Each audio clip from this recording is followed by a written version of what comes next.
Friends, నా పేరు Sandeep. Currently working in public sector में ఈ రోజు ఈ వీడియోలో క్యూ&ఏ సెషన్‌లా కండక్ట్ చేస్తున్నా. అంటే మీరు నాకు రీసెంట్‌గా కామెంట్ సెక్షన్‌లో కొన్ని డౌట్స్ లాగా అడుగుతున్నారు కదా! సో, వాటికి రిప్లై లాగనమాట. అంటే మీకున్న డౌట్ చాలా మందికుంటాయి. సో, వేరే వాళ్ళకి కూడా యూజ్‌ఫుల్ అవుతది కదండీ! ఇలాంటి సెషన్స్ అన్ని కండక్ట్ చేద్దాం అనుకుంటున్నాను.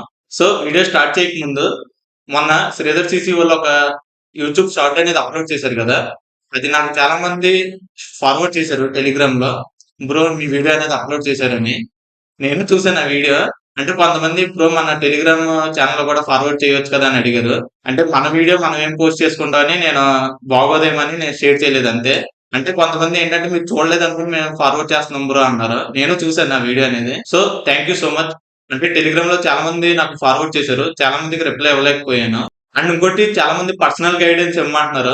సో నాకు పర్సనల్ గైడెన్స్ అనేది ఇవ్వలేను ఎవరికి కూడా. ఎందుకంటే నాకున్న టైమే సరిపోదు నాకు. ఈ వీడియోలు చేయడానికి, జాబ్ చేసుకొని చేయాలంటే నాకు కూడా చాలా కష్టం అనేది అవుతది.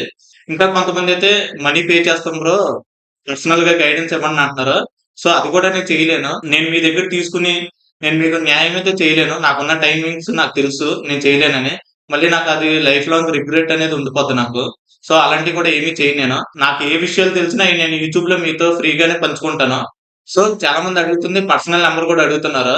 సో, నేను కూడా చూస్తున్నాను ఏమైనా అదర్ ఆప్షన్స్ ఏమైనా ఉన్నాయో మీతో మాట్లాడడానికి లైవ్ సెషన్ లాగా ఏమైనా కండక్ట్ చేయొచ్చా అని చూస్తున్నాను. ఒకవేళ యూట్యూబ్‌లో కూడా ఏదైనా అదర్ ఆప్షన్స్ అనేవి ఉంటే నేను వెతికి మీతో ఇంటరాక్ట్ అవ్వడానికి చూస్తాను.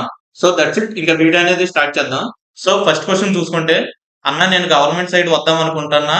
ఇప్పుడు స్టార్ట్ చేస్తే ఈ ఇయర్ జరిగే ఎనీ బ్యాంక్ ఎగ్జామ్స్ నేను క్రాక్ చేయొచ్చు అని అడుగుతున్నారు. ఎప్పుడు స్టార్ట్ చేసినా మీరు క్రాక్ చేయొచ్చు. మీ యొక్క డిటర్మినేషన్ అంటే కన్సిస్టెన్సీ ఉండాలి. కొంతమంది 3 మంత్స్ లో కొట్టినోళ్ళు ఉన్నారు. కొంతమంది 6 మంత్స్ లో కొట్టినోళ్ళు ఉన్నారు. సో మీ యొక్క ప్రిపరేషన్ అనేది ఎప్పుడు స్టార్ట్ చేసినా కూడా మీకు క్రాక్ చేయొచ్చు. కాకపోతే కన్సిస్టెన్సీగా ప్రిపేర్ అవ్వాలి. ఎక్కువ టెస్ట్ సిరీస్‌లు రాయడం అలాంటివి చేస్తే కంపల్సరీగా క్రాక్ చేయొచ్చు. నెక్స్ట్ సెకండ్ క్వెషన్ చూసుకుంటే, అన్న ఆ పీడీఎఫ్స్ అన్నీ ఎక్కడ దొరుకుతాయి అని అడుగుతున్నారు. నేను ఆల్రెడీ చెప్పాను. పీడీఎఫ్స్ అనేవి మన టెలిగ్రామ్ గ్రూప్‌లో నేను పోస్ట్ చేయట్లేదు. ఎందుకంటే కాపీరైట్ క్లెయిమ్స్ అలాంటివి వస్తాయి. నేను మొన్న స్టూడెంట్స్ గ్రూప్స్ ఉన్నాయి కదా! అవి మన యొక్క టెలిగ్రామ్ ఛానెల్‌లో ఫార్వర్డ్ చేశాను. దాంట్లోకెళ్ళి ఎవరైనా అడగండి. ఎవరో ఒకరు షేర్ చేస్తారు. సో, వాళ్ళే చాలా మంది కూడా షేర్ చేస్తున్నారు ఈ మధ్యన పీడీఎఫ్‌లు ఏమైనా ఉంటే. ఇంకా ఎగ్జామ్స్ దగ్గరకొస్తున్నాయి అనగా ఇంకా ఎక్కువ పీడీఎఫ్‌లు కూడా షేర్ చేస్తారు. సో, మన ఛానెల్ అయితే ఎక్కువ పోస్ట్ చేయను. సో, నెక్స్ట్ క్వెషన్ అయితే is there any need for any exam to clear twice బిల్డప్‌కి తప్ప యాక్చువల్‌గా ఈ క్వెషన్ నేను తీసుకోకూడదనుకున్నాను. ఎందుకంటే చాలా మందికి డౌట్ ఉంటది. ఆర్‌ఆర్‌పీఓనే 2 సార్లు ఎందుకు రాయాల్సొచ్చిందని. సో, సెపరేట్‌గా ఒక వీడియో నేను చేస్తాను. అంటే ఆర్‌ఆర్‌పీఓ నోటిఫికేషన్ వచ్చినప్పుడు నేనెందుకు రెండోసారి రాయాల్సొచ్చిందని. బిల్డప్ అయితే కాదు. నాకు కూడా ఒక జాబ్ వస్తే చాలనుకునేవాడిని నేను కూడా. కాకపోతే నేను రాసే టైంకి ఏ రిజల్ట్ రాలేదు. సో, అందుకే అన్ని ఎగ్జామ్‌లు అటెంప్ట్ చేయడం వల్ల అన్ని జాబ్స్ వచ్చినియి. కాకపోతే ఆర్‌ఆర్‌పీఓ రెండోసారి ఎందుకు రాయాల్సొచ్చిందంటే కర్ణాటక కదా! ఎప్పటికైనా హోమ్ స్టేట్ అనేది హోమ్ స్టేటే. సో, అందుకు రాసానంతే. నేను ఆల్రెడీ ఆర్‌ఆర్‌పీఓ ఇంటర్వ్యూలో కూడా మీకు చెప్పాను ఆ వీడియోలో కూడా. సో, ఒకసారి ఆ వీడియో కూడా చూడండి. సో, తప్పైతే కాదు. నేనున్న సిట్యుయేషన్‌లో నేను అలాగే ఫీల్ అవుతాను. కాకపోతే ఈ రోజుల్లో ఒకటైతే గుర్తుపెట్టుకోండి. ఎవ్వరు ఎవరి కోసమైతే ఆగరు. కాంపిటీషన్ అనేది అలాగైతే ఉంది. సో, మీరు కూడా ఇంకోళ్ళని అటెంప్ట్ చేయొద్దు. మీకొచ్చేసిందిగా జాబు అని ఎవరిని అడగొద్దు కూడా. మీ యొక్క కేపబిలిటీ మీకే తెలుసు కాబట్టి మీరే ప్రిపేర్ అవ్వాలి ఎప్పుడైనా. ఇంకోళ్ళ మీదైతే ఎప్పుడు డిపెండ్ అవ్వకూడదు. నేనిచ్చే సలహా అయితే అది. నెక్స్ట్ క్వెషన్ చూసుకుంటే శ్రీలేఖ అన్న శ్రీధర్ సీసీ విజయవాడలో కోచింగ్ తీసుకున్నారని చెప్పారు కదా మీరు. కోచింగ్ ఎలా ఉంటది? మీరు ఎన్ని మంత్స్ తీసుకున్నారో ప్లీజ్ చెప్పండి. యాక్చువల్‌గా నేను చెప్పాను. నాకు ఎన్ని మంత్స్ పట్టింది కోచింగ్ అయన్నీ కూడా how I cleared bank exams అన్న వీడియోలో చేశాను. ఒకసారి ఆ వీడియోలో చూడండి. నెక్స్ట్ ఏంటంటే అనవసరంగా చెప్పానేమో అనిపిస్తుంది శ్రీధర్ సీసీలో తీసుకున్నానని. ఎందుకంటే నాకొచ్చే కామెంట్‌లో సగం డౌట్‌లు శ్రీధర్ సీసీ ఎలా ఉంటది బ్రో? కోచింగ్ ఎలా ఉంటది బ్రో? ఎవరు చెప్తారు ఫ్యాకల్టీ? ఫీజ్ ఎంత? ఒక్కోసారి నాకనిపిస్తుంది. నేనేమైనా దాంట్లో కోఆర్డినేటర్‌గా వర్క్ చేస్తున్నానేమో అనిపిస్తా ఉంటది ఒక్కోసారి. సో, యాక్చువల్‌గా పబ్లిక్ డొమైన్‌లో ఎప్పుడు అలా చెప్పకూడదు ఒక ఇన్‌స్టిట్యూషన్ గురించి. కాకపోతే నాకేంటంటే ఉన్నది ఉన్నట్టు చెప్పడానికే చూస్తున్నాను నేనేదైనా. సో, అందుకు చెప్పాను నేను. యాక్చువల్‌గా మీకు ఏం డౌట్‌లున్నా వెబ్‌సైట్‌లో ఫోను నంబర్ ఉంటది. వాళ్ళకి ఫోను చేయండి. ఇంకా నెక్స్ట్ నుంచి కూడా నేనేమి శ్రీధర్ సీసీ ఇలాంటి ఈట్లి గురించి నేనైతే చెప్పదలుచుకోవట్లేదు. కామెంట్‌లో గాని, ఎక్కడ గాని. ఒక వర్డ్‌లో చెప్పమంటే బావుంటది. ఇన్‌స్టిట్యూట్ అయితే. ఎవరడిగినా చెప్తారు అక్కడున్నవాళ్ళు. నేననే కాదు. అలా అని వేరే ఇన్‌స్టిట్యూట్‌లు బాగోవా అని కాదు. నాకు వేరే ఇన్‌స్టిట్యూట్‌ల గురించి తెలీదు కాబట్టి చెప్పట్లా. నేను ఎక్కడైతే తీసుకున్నానో దాని గురించి అయితే చెప్తున్నాను. నెక్స్ట్ క్వెషన్ చూసుకుంటే, హలో బ్రో నేను బీసీఏ డిగ్రీ చేశాను. ఎలిజిబులేనా అని అడుగుతున్నాను. యాక్చువల్‌గా బీసీఏ కొన్ని ఉంటాయి కదా! నాకు తెలీదు. నాకు తెలిసిందైతే మహా అయితే బీటెక్ నెక్స్ట్ డిగ్రీ కొన్ని ఉంటాయి కదా! అవే తెలుసు. ఏం చేస్తారంటే మీరు ఏ డిగ్రీ అయితే ఆ డిగ్రీ గూగుల్‌లో కొట్టండి. Does BTech is eligible to bank exams అని కొట్టండి. కింద వాళ్ళ ఇన్ఫర్మేషన్ అనేది ఇస్తారు. సో ఇన్ని కోర్సులు ఉన్నాయని నాకు కూడా తెలీదు. నేను యూట్యూబ్ ఛానల్ పెట్టిన తర్వాత ప్రతి కామెంట్ లో చూస్తున్నాను. ఇన్ని స్ట్రీమ్‌లు ఉన్నాయి డిగ్రీలు అనుకుంటున్నాను. నాకు మహా అయితే తెలిసింది బీటెక్, ఇంకేమో డిగ్రీ ఉంటాయి కదా! ఇంకా మహా అయితే మెడికల్ వాళ్ళకి సంబంధించింది తెలుసు అంతే. సో ఇన్ని డిగ్రీస్ నాకు కూడా తెలీదు. మీకు ఏం డౌట్ ఉన్నా గూగుల్‌లో కొట్టండి. నెక్స్ట్ ఈ క్వెషన్ కూడా నన్ను చాలా మంది అడిగారు. బ్రో ఆర్ఆర్‌పీఓ సాలరీ స్లిప్ కూడా పోస్ట్ చేయండి అని. యాక్చువల్ గా నేను పోస్ట్ చేయొచ్చు. అది ఇంకా అప్డేట్ అవ్వలేదు ఆర్ఆర్‌బీలకి ఇంకా. అప్డేట్ అయిన తర్వాత చేస్తే బాగుంటది. ఊరికనే పాత సాలరీ గురించి ఎందుకు చేయడం అని చేయట్లేదు ఆర్ఆర్‌పీఓ సాలరీ అయితే. పాత సాలరీ ప్రకారం అయితే ఒక 60,000 దాకా వస్తది ఇన్ హ్యాండ్. ఇప్పుడు అప్డేట్ అయిన తర్వాత 70 దాకా వస్తది అంటున్నారు. వన్స్ అప్డేట్ అయిన తర్వాత ఆ వీడియో కూడా చేస్తాను నేను. ఆర్ఆర్‌పీఓ సాలరీ స్లిప్ ఖచ్చితంగా. అది ఆర్ఆర్‌బీ క్లర్క్ కూడా చేస్తాను.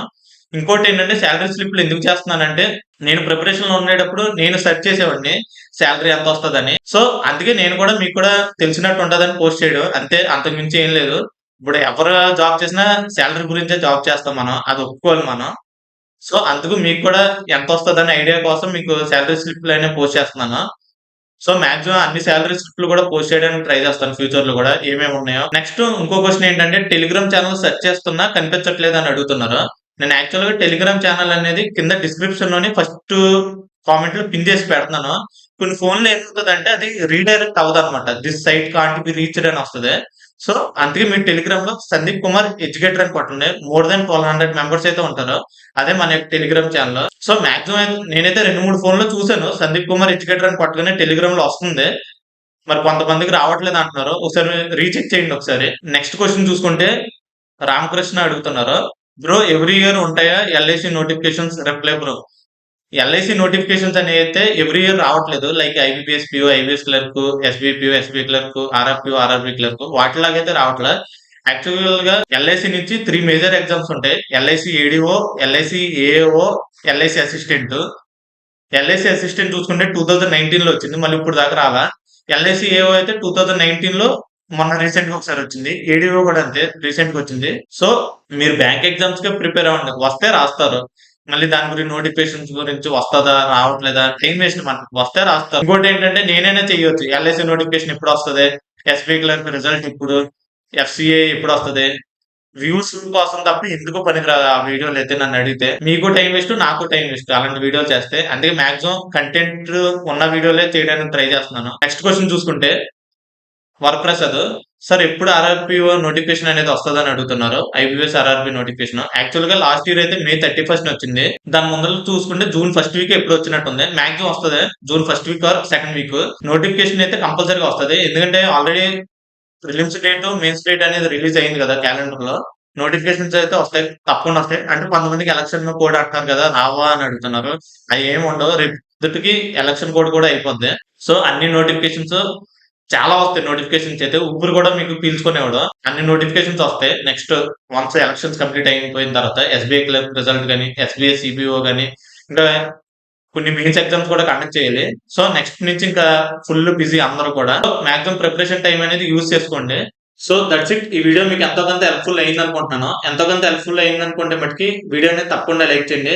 అలాగే మన యొక్క ఛానల్ కూడా సబ్స్క్రైబ్ చేయండి. మరిన్ని వీడియోస్ చేయడానికి ట్రై చేస్తాను.